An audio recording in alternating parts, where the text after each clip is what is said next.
Subscribe to our channel, press the bell icon and never miss an update from Latestly. Mr. President, this council was convened today to discuss the implementation of the Minsk agreements, a goal that we all share, despite Russia's persistent violations. These agreements, which were negotiated in 2014 and 2015 and signed by Russia, remain the basis for the peace process to resolve the conflict in eastern Ukraine. This council's primary responsibility, the very reason for its creation, is the preservation of peace and security. As we meet today, the most immediate threat to peace and security is Russia's looming aggression against Ukraine. The stakes go far beyond Ukraine. This is a moment of peril for the lives and safety of millions of people, as well as for the foundation of the United Nations Charter and the rules-based international order that preserves stability worldwide. This crisis directly affects every member of this council and every country in the world. Because the basic principles that sustain peace and security, principles that were enshrined in the wake of 2 world wars and a Cold War, are under threat. The principle that one country cannot change the borders of another by force. The principle that one country cannot dictate another's choices or policies or with whom it will associate. The principle of national sovereignty. This is the exact kind of crisis that the United Nations, and specifically this Security Council, was created to prevent. We must address what Russia is doing right now to Ukraine.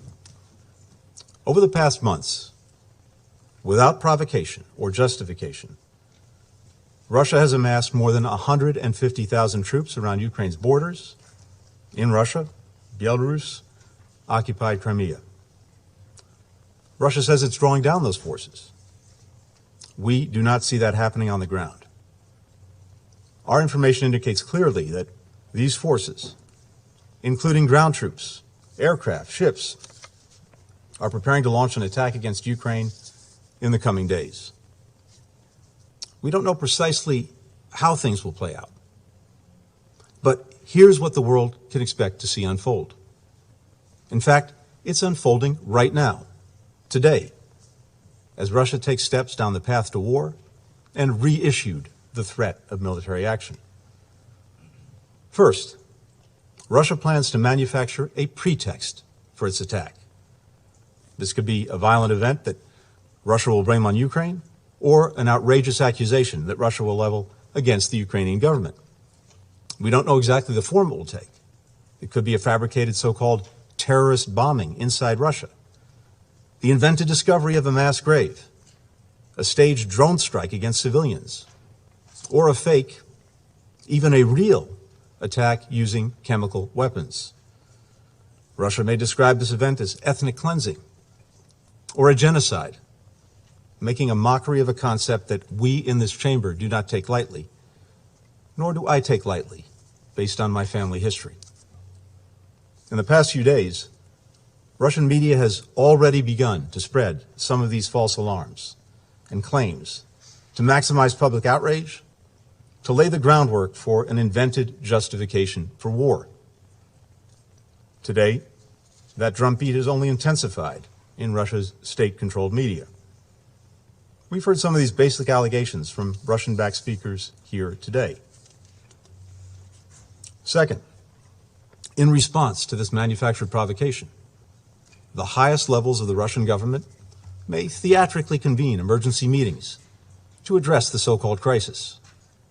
The government will issue proclamations declaring that Russia must respond to defend Russian citizens or ethnic Russians in Ukraine. Next, the attack is planned to begin. Russian missiles and bombs will drop across Ukraine. Communications will be jammed. Cyber attacks will shut down key Ukrainian institutions. After that, Russian tanks and soldiers will advance on key targets that have already been identified and mapped out in detailed plans. We believe these targets include Ukraine's capital, Kyiv, a city of 2.8 million people. And conventional attacks are not all that Russia plans to inflict upon the people of Ukraine. We have information that indicates Russia will target specific groups of Ukrainians. We've been warning the Ukrainian government of all that is coming.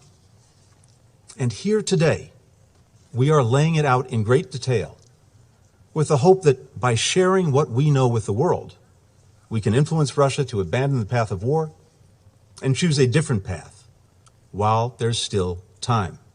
I am here today not to start a war, but to prevent one. The information I presented here is validated by what we've seen unfolding in plain sight before our eyes for months. And remember that while Russia has repeatedly derided our warnings and alarms as melodrama and nonsense, they have been steadily amassing more than 150,000 troops on Ukraine's borders, as well as the capabilities to conduct a massive military assault. It isn't just us seeing this. Allies and partners see the same thing. And Russia hasn't only been hearing from us. The international chorus has grown louder and louder. If Russia doesn't invade Ukraine, then we will be relieved that Russia changed course and proved our predictions wrong. That would be a far better outcome than the course we're currently on. And we'll gladly accept any criticism that anyone directs at us. As President Biden said, this would be a war of choice. And if Russia makes that choice, we've been clear, along with allies and partners, that our response will be sharp and decisive. President Biden reiterated that forcefully earlier this week. There's another choice Russia can still make if there's any truth to its claim that it's committed to diplomacy. Diplomacy is the only responsible way to resolve this crisis.